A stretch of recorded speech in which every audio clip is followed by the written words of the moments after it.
There's this deafening silence after the snow falls in the Plumas National Forest.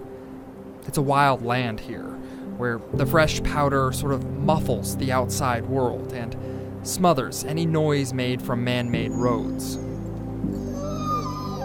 To be heard in this region, I mean, really heard, it takes something primal.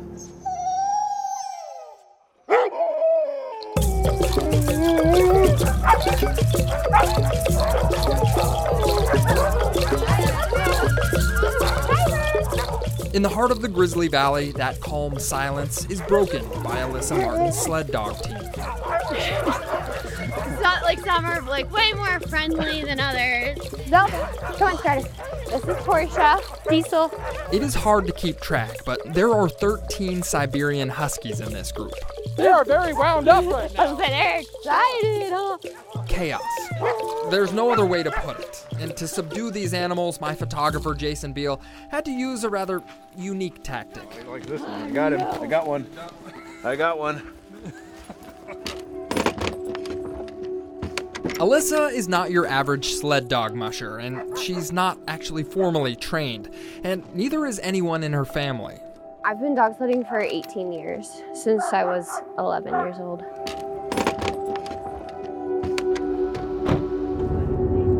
The 29-year-old makes it look easy, but everything she's learned is from books or advice from other mushers. Easy. Just wait. Today, Alyssa's taking the dogs out for a short run through the Plumas Eureka State Park. It's just outside the little town of Johnsville. My first long race was a 100-mile race, and it was a big wake-up call, and I didn't finish it. You guys ready? Let's go. Someday, Alyssa will finish that 100-mile race, but for now, dog sledding is therapy. It's a release from life.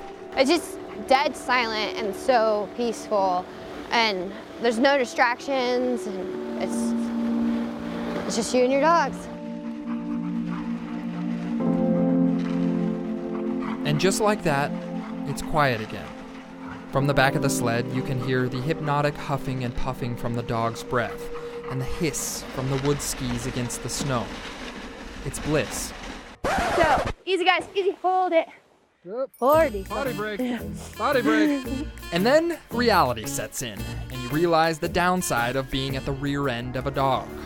So Siberian Huskies were bred to go long distances on very little food. So they have an awesome, really slow metabolism. Alyssa's dogs are smaller than Alaskan Huskies. They're also a little slower, but for Alyssa, it's not about speed or strength. It's about loyalty. They know what I'm thinking, they know what I want from them. I just have never been so bonded to an animal where we just know each other. It's easy to see that Alyssa and her dogs have a special bond. And they have to, because they've been through a lot together. We've been in some really cold temperatures and snowstorms. We got charged by a bear 3 years ago. Okay, this bear story, it's pretty cool. I'm gonna let Alyssa tell it. It was a sow with 2 cubs. She charged, and then I said, "Hey, Mama," and I pulled out my grizzly spray, and she stopped, and it's okay. And then I kept telling my dogs, "Keep going, guys, keep going."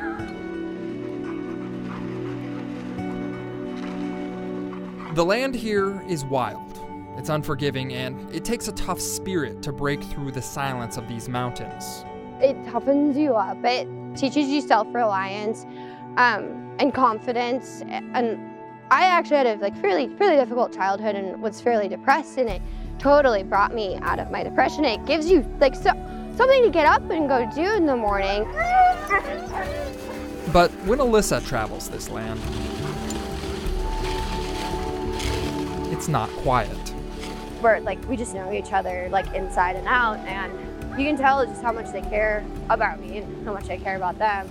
On the snowy mountains of Plumas County, I'm John Bartell. Hope to see you on the back road.